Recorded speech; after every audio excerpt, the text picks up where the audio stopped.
पता होना आपको सच में जरूरी है। ब्लड बैंक, आई बैंक, ऑर्गन बैंक के बारे में तो आपने बहुत सुना होगा, लेकिन आपने कभी स्किन बैंक के बारे में सुना है? हाँ, त्वचा, स्किन बैंक। क्या आप जानते हैं कि भारत में कितने स्किन बैंक्स हैं? क्या आपको पता है कि मौत के बाद दान की गई त्वचा किसी बुरी तरह जले हुए इंसान के लिए वरदान बन सकती है? जैसे ब्लड बैंक या आई बैंक होता है, वैसे ही भारत में अब स्किन बैंक की जरूरत महसूस की जा रही है।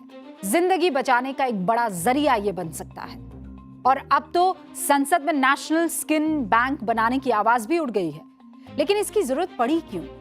भारत में हर साल करीब 70 लाख लोग बर्न इंजरी यानी आग या एसिड से झुलसने के शिकार हो जाते हैं। बर्न के बाद होने वाले इन्फेक्शन से त्वचा को बचाने के लिए नई स्किन की जरूरत पड़ती है, और यही स्किन बैंक से मिलेगी, जिसे किसी मृत शरीर से लिया जा सकता है।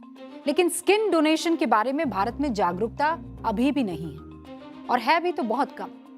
आखिर स्किन डोनेशन की प्रक्रिया क्या है, भारत में इसके नियम क्या है, और ये कैसे किसी मरते हुए मरीज को नई जिंदगी दे सकता है, आप इस रिपोर्ट में जानेंगे। देखिए अगला पार्ट।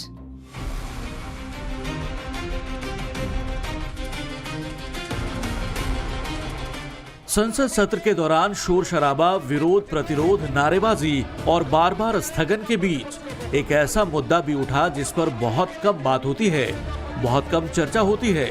शायद हम आप इसके बारे में सोचते भी नहीं, और ना ही इस मुद्दे पर भारत में पर्याप्त जागरूकता ही है। बीजेपी के राष्ट्रीय महासचिव और राज्यसभा सांसद विनोद तावड़े जब सदन में बोलने खड़े हुए तो उन्होंने सदन के सामने वो कड़वी सच्चाई रखी जो हर दिन बर्न वार्डों में हजारों जिंदगियों को लील जाती है। सरकार का ध्यान भारत में स्किन डोनेशन और स्किन बैंकिंग को सुदृढ़ करने की आवश्यकता की ओर आकर्षित करना चाहता हूं। शरीर का बड़ा भाग जल जाने पर उपचार के लिए दान की गई स्किन अत्यंत महत्वपूर्ण होती है। एकीकृत राष्ट्रीय स्किन रिट्रीवल मैकेनिज्म विकसित करने की आवश्यकता है, जिससे आवश्यकता वाले मरीजों को समय पर दान की गई स्किन उपलब्ध हो सके। भारत में मानव अंग एवं ऊतक प्रत्यारोपण अधिनियम 1994 के तहत स्किन डोनेशन का नियम पहले से मौजूद है, और national organ and tissue transplant organisation इसके लिए प्रयास भी कर रहा है। लेकिन जरूरत है एक इंटीग्रेटेड नेशनल सिस्टम का विकास करने की, ताकि किसी भी शहर या गांव में झुलसे मरीज को तुरंत स्किन मिल सके। भारत में हर साल लाखों लोग जलने की घटनाओं का शिकार होते हैं। WHO के मुताबिक इनमें 10 लाख से ज्यादा लोग गंभीर या मध्यम स्तर से झुलसते हैं। भारत में हर साल करीब 60 से 70 लाख बर्न केसेस होने का अनुमान है। इसमें आग से जलना, गर्म पानी या तेल से जलना, बिजली से जलना और केमिकल से जलने जैसे मामले शामिल हैं। दिल्ली के 3 बड़े सरकारी अस्पतालों के आंकड़ों के आधार पर किए गए अनुमान के मुताबिक हर साल करीब 1.4 लाख लोगों की मौत जलने से होती है, यानी औसतन हर 4 मिनट में एक मौत। बर्न विक्टिम्स में 80% महिलाएं और मासूम बच्चे हैं। इसके अलावा 70% मरीज 15 से 35 साल की उम्र के होते हैं। एक्सपर्ट्स और प्लास्टिक सर्जन्स का मानना है कि अगर बर्न मरीजों को वक्त पर दान की गई स्किन मिल जाए तो इनमें से 50% से ज्यादा लोगों की जान बचाई जा सकती है। लेकिन जमीनी हकीकत यह है कि मुंबई जैसे शहरों में भी स्किन बैंकों को जरूरत की सिर्फ 25% स्किन ही मिल पाती है। अब ये स्किन बैंक क्या है, ये कैसे काम करता है, ये भी एक बार समझिए। स्किन बैंक एक ऐसी जगह है जहां डेड स्किन या मृत त्वचा को बेस्ट कंडीशन में सुरक्षित तरीके से रखा जाता है, और इसका इस्तेमाल बर्न विक्टिम्स के इलाज के लिए किया जाता है।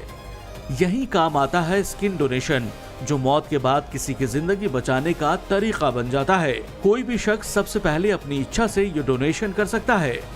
इसके लिए नोटो का फॉर्म 7 भरा जाता है, जिसमें परिवार के किसी व्यक्ति को कानूनी तौर पर अधिकार दिया जाता है, जो स्किन डोनेट करने वाले व्यक्ति की मृत्यु के बाद सहमति देता है। 18 साल से लेकर 85-90 साल तक का कोई भी मृत व्यक्ति स्किन डोनेट कर सकता है। स्किन बैंक की टीम अस्पताल या जरूरत पड़ने पर घर तक पहुंच सकती है। स्किन डोनेशन के लिए समय बहुत जरूरी होता है। मौत के करीब 5 घंटे के अंदर ये प्रोसेस होता है। इसके बाद डोनर का HIV, हेपेटाइटिस B और C STD का टेस्ट करने के लिए ब्लड सैंपल लिया जाता है। जब सारे टेस्ट नेगेटिव आते हैं तभी डोनर की स्किन का डोनेशन प्रोसेस शुरू किया जाता है। इस डोनेट की गई स्किन को 5 साल तक स्टोर किया जा सकता है। डोनेट की गई त्वचा का इस्तेमाल गंभीर रूप से जले हुए मरीजों के इलाज में होता है। ऐसे मरीजों में डोनेटेड स्किन एक तरह की बायोलॉजिकल ड्रेसिंग की तरह काम कर सकती है।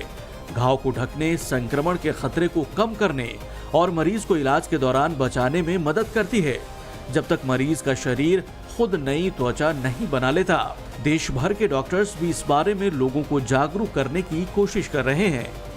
जानकारी की कमी की वजह से लोगों में ऑर्गन डोनेशन को लेकर कई तरह के संशय होते हैं। स्किन डोनेशन के साथ भी इसी तरह की समस्या आती है, इसीलिए इसके बारे में सारे फैक्ट जानने बहुत जरूरी हैं। ऑर्गन ट्रांसप्लांट की तरह स्किन डोनेशन में ब्लड ग्रुप या टिश्यू मैच करने की कोई जरूरत नहीं होती। किसी भी इंसान की स्किन किसी भी पीड़ित के काम आ सकती है। भारत में 80% बर्न विक्टिम्स गरीब या निचले मध्यम वर्ग से आते हैं। जली हुई स्किन का सिंथेटिक या आर्टिफिशियल इलाज बहुत महंगा होता है। स्किन बैंक से मरीजों को बहुत ही मामूली प्रोसेसिंग कॉस्ट पर एलोग्राफ्ट स्किन मिल जाती है। और सबसे बड़ा डर, लोग सोचते हैं कि त्वचा निकालने से शव देखने लायक नहीं रहेगा, जबकि सच ये है कि चेहरा, हाथ, सीना और पैर के अगले हिस्से को छुआ तक नहीं जाता। स्किन सिर्फ पीठ और जांघों से ली जाती है और फिर पूरे सम्मान के साथ बैंडेज कर दी जाती है। ग्लोबल लेवल की बात करें तो WHO की स्टडी के अनुसार पूरी दुनिया में जलने से होने वाली मौतों में से आधी से ज्यादा मौतें दक्षिण पूर्व एशिया में होती हैं। अमेरिका, नीदरलैंड्स और यूरोपीय देशों में यूरो स्किन बैंक जैसे सेंट्रलाइज्ड नेटवर्क पिछले कई दशकों से काम कर रहे हैं, जहां स्किन डोनेशन के बाद उसे दूसरे मरीज के लिए इस्तेमाल करने को गोल्ड स्टैंडर्ड माना जाता है। इसके मुकाबले लगभग 150 करोड़ की आबादी वाले भारत में 2002 में स्किन बैंकिंग शुरू होने के बावजूद आज पूरे देश में सिर्फ 34 स्किन बैंक ही हैं, यानी करीब 2 लाख बर्न विक्टिम्स पर एक स्किन बैंक। स्किन बैंकों में से 50% से ज्यादा स्किन बैंक अकेले महाराष्ट्र और कर्नाटक में हैं। उत्तर भारत के इलाके जैसे यूपी, बिहार, राजस्थान, MP, जहां आबादी और हादसों की संख्या सबसे ज्यादा है, वहां स्किन बैंकों का भारी अकाल है। लेकिन ऐसा नहीं है कि ऑर्गन डोनेशन पर भारत में काम नहीं हो रहा। साल 2005 में देश में पहली बार एक ही साल के भीतर 20,138 अंगों का ट्रांसप्लांट किया गया। साल 2023 में शुरू हुए राष्ट्रीय डिजिटल पोर्टल के बाद से अब तक 5 लाख से ज्यादा लोग आधिकारिक रूप से अंगदान करने की शपथ ले चुके हैं। सरकार के आंकड़ों के मुताबिक भारत अब ऑर्गन ट्रांसप्लांट में अमेरिका और चीन के बाद दुनिया का तीसरा सबसे बड़ा देश बन गया है। देश में ऑर्गन डोनेशन और ट्रांसप्लांट का एक मजबूत नेटवर्क तैयार किया जा रहा है, जो 31 राज्यों और केंद्र शासित प्रदेशों तक पहुंच गया है। लेकिन इन सब के बावजूद अभी भी बहुत काम करना बाकी है, खासतौर पर जागरूकता के पैमाने पर।